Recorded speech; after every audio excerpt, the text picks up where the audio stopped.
continue dans la présentation. Maintenant, je vous rappelle, en révisant tout Isaïe et en révisant les psaumes 83, et ce que je vais faire bientôt en rentrant dans le prophète Jérémie, c'est que je touche la guerre des pays d'alentour d'Israël, ce qu'on est en train de voir se dessiner, mais aussi dans le processus la destruction de Babylone. Le jugement de ces nations-là, autrement dit, des psaumes 83, même si dans les psaumes 83, on ne parle pas de Babylone, eh bien, il est clair, à la lumière d'Isaïe, de ce qu'on a vu, et qu'on va voir aussi dans Jérémie, que le jugement de Babylone vient à travers cela. Et c'est que aussi on voit que le jugement de Babylone est collé sur l'enlèvement. Donc, c'est pour cela que je mentionne cela. Et vous allez voir dans Ézéchiel 38-39, qui est la troisième partie, ok, qui touche, si vous voulez, cette guerre qu'on appelle la troisième guerre mondiale, qui est quand même prophétisée dans la Bible, eh bien, la Babylone n'est plus là, elle n'est plus présente. Alors, je me lance dans Jérémie, le prophète Jérémie. On a vu plusieurs prophéties du prophète Isaïe. On a vu le chapitre 13, le chapitre 21, le chapitre 14. On a vu le chapitre 43, 47. Maintenant, on a vu 48 qui était le dernier où on voyait Babylone et nous avons regardé le 49 et 54 dans lequel on voit qu'effectivement Babylone n'est plus et que l'enfant, il y a un enfant qui est né. Mais avant de commencer avec Jérémie, nous allons faire une petite halte dans les psaumes 137 qui sont extraordinaires, ok? Sur les bords des fleuves de Babylone. On nous dit bien des fleuves de Babylone. Eh bien, regardez les ruines de l'ancienne Babylone. Eh bien, effectivement, nous voyons des fleuves ici, dont l'Euphrate, qu'on voit ici, qui est l'Euphrate, et ici, et ce fleuve est le Tigre. Donc, encore une fois, on a une description de fleuve alentour de ce qui fut Babylone à l'époque. Mais de la même manière, la ville de Manhattan est entourée de fleuves, dont le fleuve Hudson. Et là, les Juifs décrivent de Babylone, là, ceux qui nous avaient déportés nous demandaient des chants. Nos oppresseurs nous demandaient de la joie. Chantez-nous quelques-uns des chants de Sion. Et ça dit aussi ceci, Éternel, souviens-toi des Édomites, le jour de la prise de Jérusalem. Il disait, rasez-la jusqu'aux fondations. Les Édomites, je me répète ici, incluent les Palestiniens, entre guillemets, et la Jordanie. La même Jordanie qui aujourd'hui a à l'intérieur d'elle des troupes américaines qui correspondent à des troupes de Babylone. Pourquoi ces deux-là ici sont mis ensemble, la Babylone et les Édomites? Eh bien, au siège de Babylone, dans le temps du roi Nebuchadnezzar, les Édomites ont farouchement participé au tourment du peuple hébreu à l'époque. Et ils vont revenir en disant à Jérusalem, rasez-la au moment où Babylone tient le peuple hébreu encore en joug, en otage. Et voilà ce qui arrive à ce moment-là, à un certain moment. Toi, ville de Babylone, tu seras dévastée. Heureux celui qui te rendra le mal que tu nous as fait.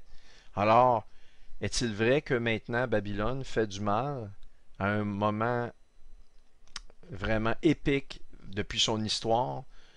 C'est-à-dire que là, je fais référence aux États-Unis, depuis l'établissement des États-Unis en 1776, et bien depuis ce temps-là, ils ont souvent été vraiment farouchement derrière le peuple hébreu. Mais maintenant, est-ce que c'est le cas? Eh bien, la réponse est non, en finançant à coût de milliards de dollars l'Iran et d'autres organismes du Hamas. Comme le Hamas, c'est des organismes qui sont euh, des, euh, des organismes terroristes. Alors, voici ce que je voulais vous montrer dans les psaumes 137. Maintenant, on rentre dans Jérémie, où l'on commence à entendre parler de Babylone au chapitre 20, dans lequel le contexte est la prise de pouvoir de Babylone sur le peuple hébreu. Mais ce qui m'intéresse, c'est d'aller carrément au chapitre 49. Pourquoi 49? Eh bien, vous savez, je vous ai montré Jérémie 50 et 51, destruction de Babylone. Nous l'avons fait, je ne vais pas y revenir. C'est le chapitre juste avant qu'on nous décrive la destruction en détail de Babylone. Alors allons voir ce qu'on y trouve. Là, ici, je demande au Seigneur de m'aider, de me donner la force, de l'intelligence de bien vous présenter ça, parce que c'est un trésor, Jérémie 49. C'est un des versets les plus révélateurs de ce qui se passe, et c'est pour ça que je vous dis que ce que je vous présente maintenant inclut la guerre qu'on est à veille d'assister ici avec tous ces belligérants-là, incluant les États-Unis d'Amérique et leur disparition en quelque part dans le processus. OK? Et c'est donc on parle de la première guerre ainsi que la deuxième partie qui est destruction des États-Unis qui vient tout ensemble et la troisième partie se fera séparément. OK? Alors on débute avec Jérémie 49. Il y a plusieurs prophéties premièrement sur Jérémie. Nous avons sur Ammon, Ammon qui est ou qui correspond aux Ammonites, qui est tout simplement la Cisjordanie ou la West Bank que je vous ai déjà montré sur une carte.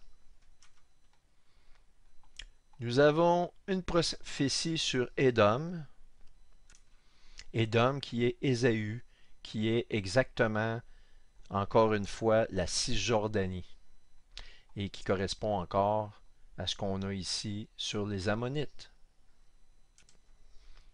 Mais il s'agit de la Cisjordanie avec une partie aussi de la Jordanie.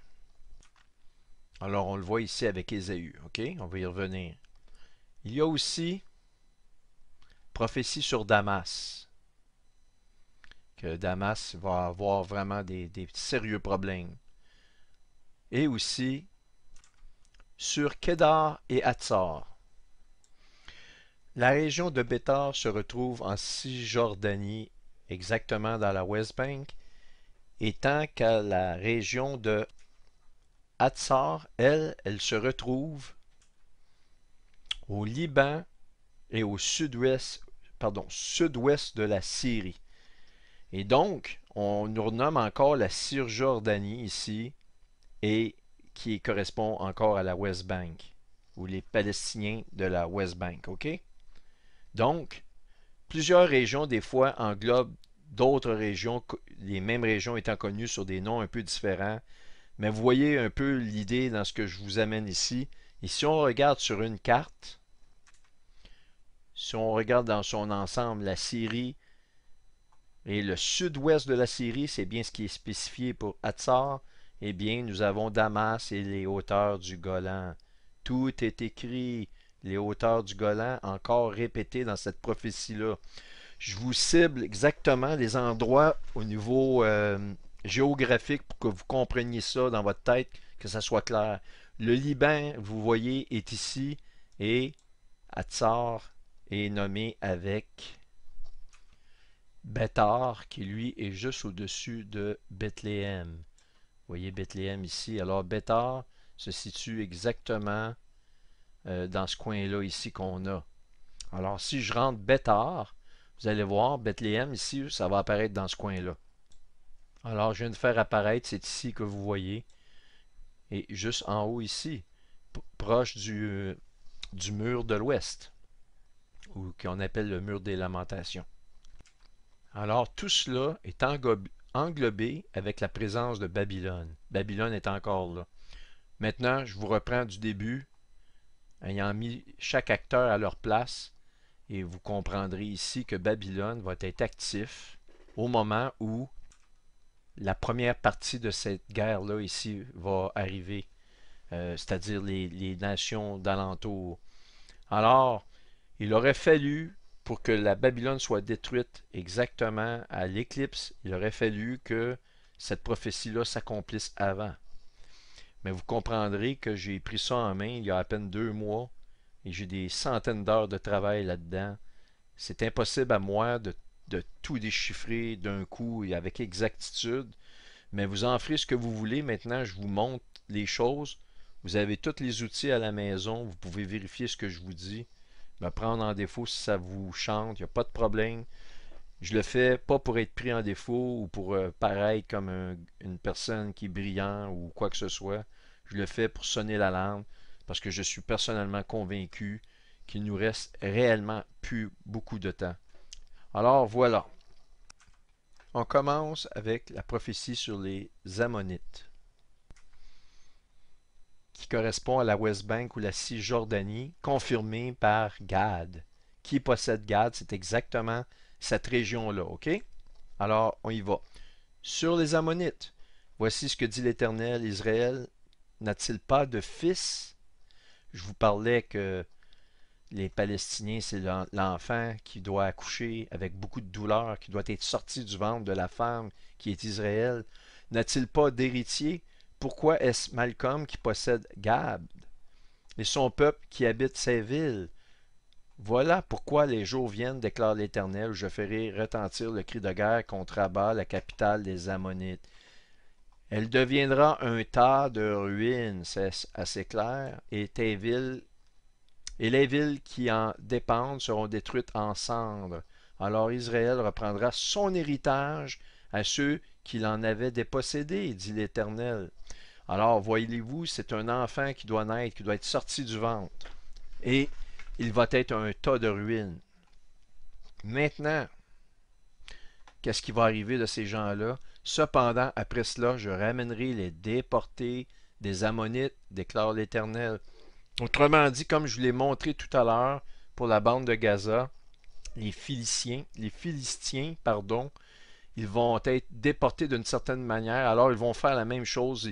Israël va prendre en charge d'une certaine manière certaines de cette peuplade-là. Et après la résultante de la destruction de ce territoire-là et la mise en ruine, puis vous allez voir, la Bible est claire qu'ils ont des cachettes, ils ont des édifices souterrains, ok? Et c'était déjà prévu, la Bible avait déjà tout vu ça.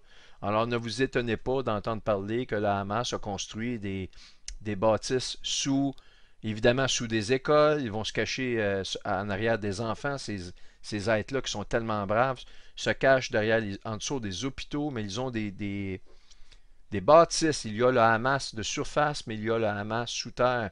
Et la Bible est claire. Donc, je reviens ici pour pas trop m'égarer. Les Ammonites seront les déportés, il va les ramener l'Éternel. Maintenant, prophétie sur Édom. Regardez ceci.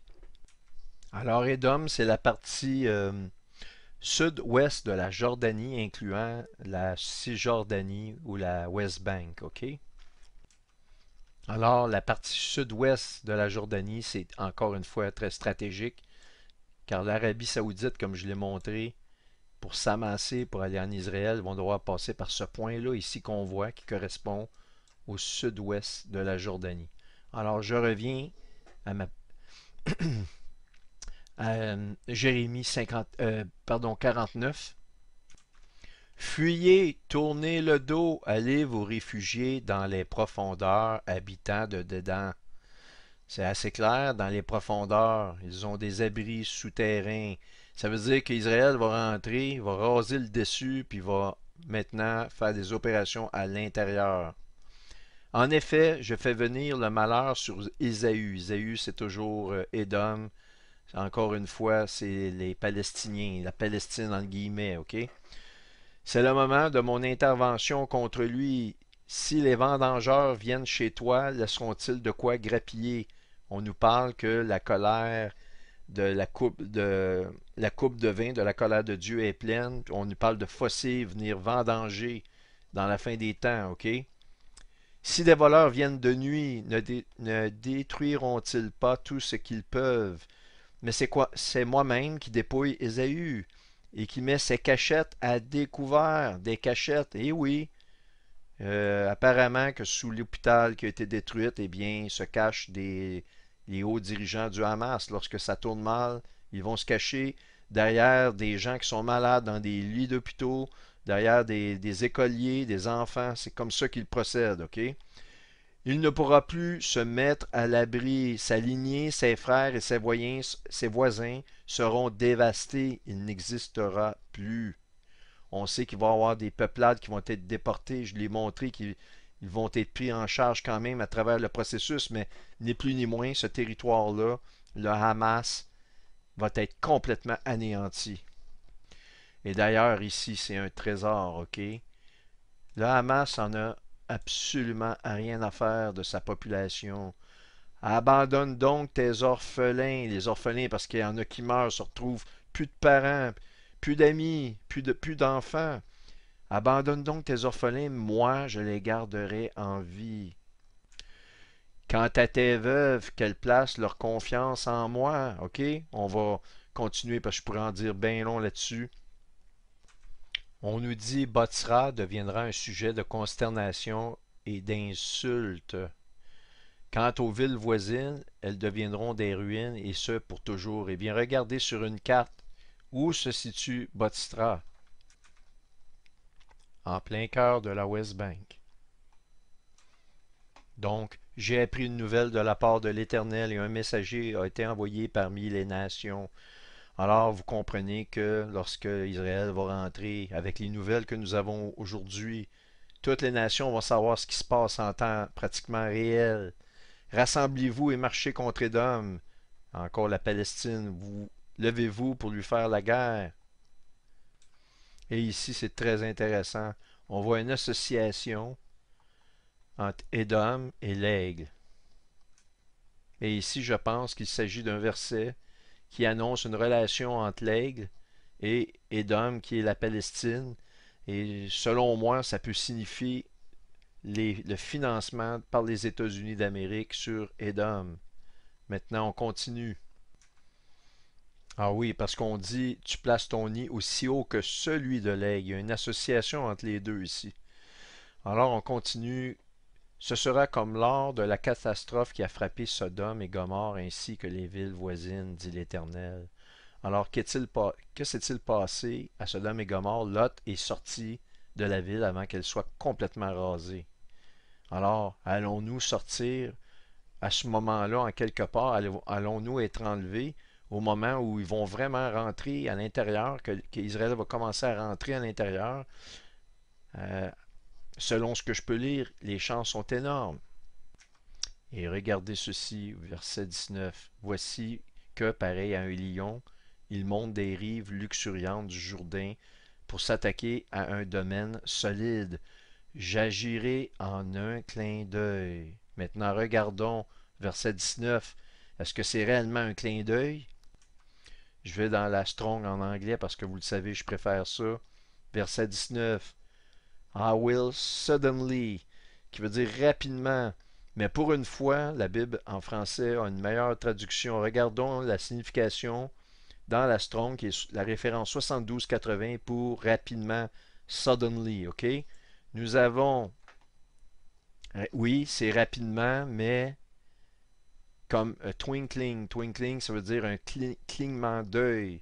On nous confirme que c'est rapide comme le clignement d'un œil. To wink. OK? Incroyable.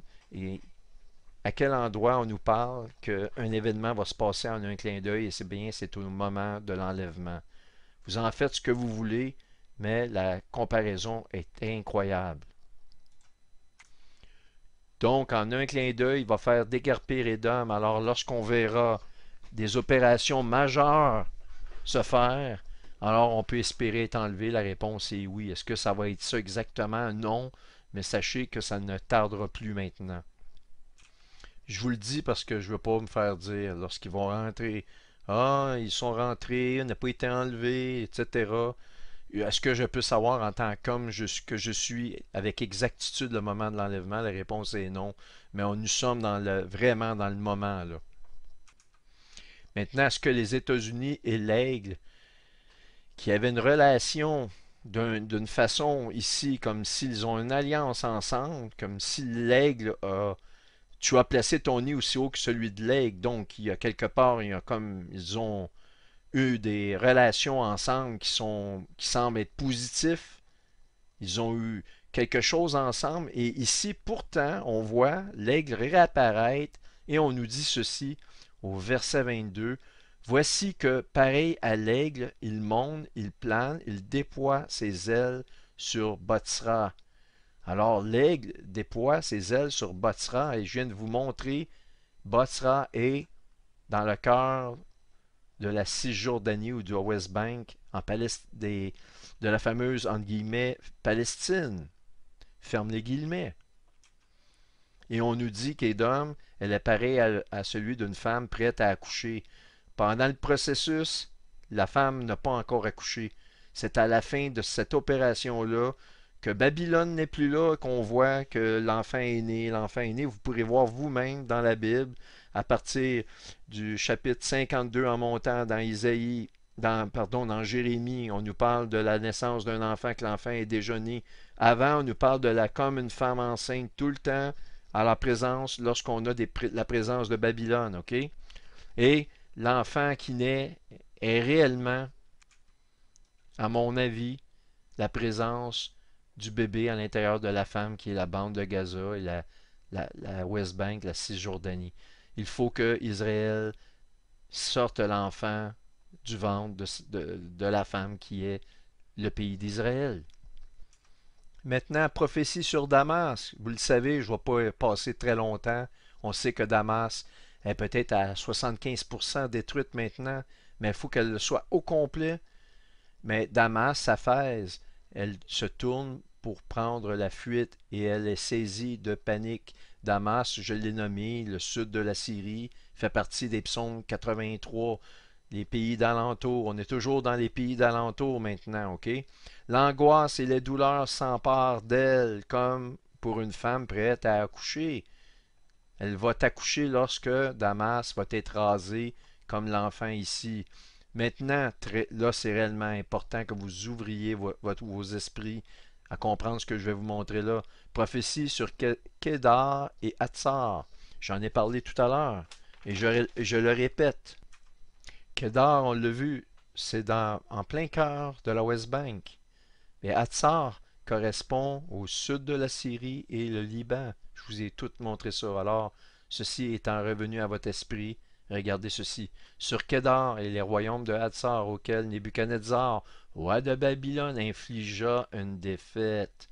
Alors, ce qu'il fut dans les anciens temps va arriver maintenant. Qui est la Babylone aujourd'hui? Ce sont les États-Unis. Alors, ce que je vous dis, euh, selon toute vraisemblance, les États-Unis vont attaquer, vont participer à l'opération à l'intérieur de la West Bank et ça peut se confirmer par le fait qu'ils sont déjà présents à l'intérieur de la Cisjordanie et en Jordanie dans des bases militaires dans lesquelles il y a la présence américaine.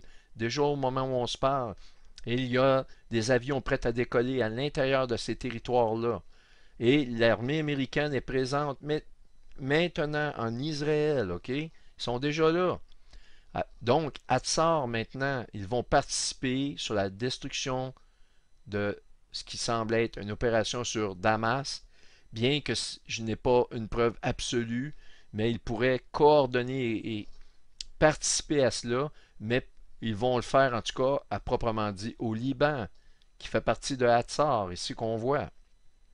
On va aller dans les détails. Voici ce que dit l'Éternel. Levez-vous, montez à Kedar et semez la dévastation chez les nomades de l'Est. Cachez-vous dans les profondeurs. Ben oui, ils ont des tunnels, on en a encore ici, ça sort encore. En effet, Babylone, le roi de Babylone a pris une décision contre vous. Il a formé un projet contre vous. Alors, voici, vous avez votre preuve. Babylone va maintenant agir contre ces deux pays-là au moment où toutes ces prophéties-là sur Damas et sur la Palestine, sur Édom et sur les Ammonites va se faire. Alors on retourne ici en bas. Hatzar sera le repère des chacals, un désert pour toujours. Plus personne n'y habitera, aucun homme n'y séjournera. Et sur Élam maintenant, Élam, je vais vous dire, Élam est une partie de la Perse. Ce qui explique, à mon avis, qu'il va y avoir une partie de l'Iran qui va être attaqué pendant ces deux premières moitiés, en fait pas deux premières moitiés, mais deux premières parties de la Grande Guerre, que je vous remonte ici à l'écran, que vous voyez ici, qui inclut les pays d'alentour d'Israël que je suis en train de vous montrer et la Babylone, ok? Et donc, Elam correspond à cette partie-là de l'Iran qui va être affectée par cette guerre-là que je viens de vous montrer des pays d'alentour. Mais ça va expliquer, je vais vous expliquer pourquoi que la Perse est parmi les nations qui viennent par après dans Ézéchiel 38 et 39, dans lesquelles la tête de cette coalition-là est la Russie. Alors, je me lance. Premièrement, Elam, ça correspond à quoi? Ça correspond à ceci. Alors, Elam, c'est une partie, je dirais, la partie qui est le sud-ouest, à proprement dit, de, de l'Iran, qu'on connaît aujourd'hui. Maintenant, vous voyez ici, je ne peux pas grossir, mais on voit, c'est l'endroit que Daniel nous dit avoir eu une vision dans Daniel 8 de la ville de Souci ici, S-U-S-E, je ne veux pas prononcer d'autre chose, mais c'est exactement ce que vous allez retrouver, qui englobe la vision de Daniel 8. C'est incroyable, et on le voit ici dans Elam, et l'Iran, c'est plus gros, ça va comme ceci, et si je vous montre une autre image de l'Iran, eh bien, on la voit ici, l'Iran, et on voit que, proprement dit, leurs deux réacteurs nucléaires se retrouvent exactement dans la région qui englobe Elam, qui est environ ici, comme vous voyez, qui va jusqu'à la Arak, ici, un peu plus haut, et qui descend jusqu'à, c'est la ville de Kchin qu'on voit ici, et qui, à proprement dit, va couvrir un peu le golfe Persique qu'on voit là. Mais peut-être jusqu'au milieu du golfe Persique, ok? Donc ça monte ici, ça va jusqu'à là, et à proprement dit, ça englobe la centrale nucléaire qui est active ici. Cette centrale-là ici, elle est en construction présentement, mais celle-là, c'est la grosse centrale nucléaire de l'Iran. Alors, vous regardez, remarquez, le golfe Persique, on est environ à la moitié ici, un peu plus au sud de ce plan nucléaire. Et bien, regardez encore la carte de la région d'Elam. Et vous voyez, Elam va chercher exactement, la centrale se retrouve environ ici, elle l'englobe. Alors, c'est cette partie-là de l'Iran qui est visée dans une première partie des prophéties. Alors, on y retourne. Connaissant maintenant l'endroit précis dans lequel Elam se retrouve dans l'Iran, eh bien, regardez ceci. Je vais briser l'arc d'Elam, sa principale force. Alors, il y a quelque chose dans l'Elam qui fait vraiment sa force. Et qu'est-ce qui va résulter de ça? Eh bien, je ferai venir sur Elam quatre vents venant des quatre coins du ciel et je les disperserai à tous ces vents. Il n'y aura pas une nation qui ne voit l'arrivée des réfugiés d'Elam. Alors, qu'est-ce qui se passe si les Américains, pour ne nommer qu'eux, viennent faire exploser cette centrale-là, qui est une centrale stratégique pour l'énergie en Iran et pour sa mobilisation? Eh bien, nous avons des retombées radioactives. Qu'est-ce que les personnes alentour de cette retombée radioactive-là vont faire? Eh bien, ils vont fuir à tout vent. Ils vont fuir le pays, ils vont tenter de traverser les frontières. On voit qu'il y a plusieurs pays comme l'Irak, pas loin de là. Il y a l'Arabie Saoudite. Écoutez, il y a plusieurs pays. Ils peuvent arriver par bateau au Qatar. Ils vont fuir les retombées radioactives. OK? Eh bien, on nous parle qu'il va arriver, que les nations vont savoir aussi par les nouvelles qu'il va y avoir des réfugiés qui vont venir de partout. Ils vont fuir l'endroit. Maintenant, on va revenir à briser l'arc des lames, sa principale force. Il est incroyable de constater pour l'arc ici qu'on voit que c'est réellement l'arc-en-ciel, Rainbow, qui fait référence à l'iris toujours l'Iris. Et on nous confirme que l'arc est la principale force de Elam. Selon moi, c'est toutes les installations nucléaires pour le raffinement et ils ont dans des bases souterraines, évidemment, l'endroit où ils préparent des bombes nucléaires. Selon les derniers rapports, et là c'est une hypothèse, ok? Selon les derniers rapports, il n'y a pas d'armes actuellement pour aller atteindre la profondeur des bunkers dans lesquels ces installations-là sont situées. Alors, si j'étais les Américains, si j'étais Israël, pour ralentir, pour briser cet élan-là, eh bien, tu attaques exactement ce que je viens de vous montrer, c'est-à-dire le site de la construction de la nouvelle base nucléaire qu'on voit ici. J'attaque celle-ci pour la détruire parce que ça va vraiment créer un sérieux problème. L'Iran n'en sera plus à construire une bombe nucléaire, ils vont en être à survivre à ce moment-là. Et on voit encore dans Elam des laboratoires de recherche sur le nucléaire ici. OK? Alors, Elam contient la plupart des endroits stratégiques pour le nucléaire chez l'Iran. Alors, on nous dit, je vais envoyer l'épée à leur poursuite jusqu'à leur extermination. Alors, on voit encore la présence omniprésente de Babylone à travers toutes ces prophéties-là. Je vous le dis, euh, lorsqu'on parle de Jérémie 49, c'est un trésor. Alors, maintenant, on a Jérémie 50-51 qui donne réellement les détails sur la destruction de Babylone. Babylone, c'est les derniers gestes qu'on y voit poser à travers ces prophéties-là qui correspondent à la guerre qui va avec les pays d'alentour. Et ça expliquerait pourquoi que dans Zacharie 12, on nous dit, parce que là, ça va réellement être quelque chose de très, très difficile dans lequel Israël s'embarque, qui va être durement jugé par les nations au départ, lorsqu'ils vont rentrer en Palestine. Écoutez, il va y avoir des morts, ça va être quelque chose de terrible. Mais en quelque part, on voit l'utilisation de la bombe à neutrons par Israël. Vous allez voir, je vais vous le montrer. Mais Israël, à un certain moment, si elles perdent leur allié qui est les États-Unis, eh bien, n'aura plus le choix que d'utiliser la manière forte. Alors, voici, ça complète la deuxième partie de cette présentation-là. Et dans la troisième partie, nous allons voir, je devrais être en mesure de compléter Ézéchiel 38-39. Alors, à tout le moins, vous avez déjà en main des éléments pour vous montrer que tout est en route, qu'on est réellement rendu dans les dernières étapes de ce grand sprint qui est une vie sur terre dans l'attente du Seigneur pour l'enlèvement. Alors, merci de votre écoute.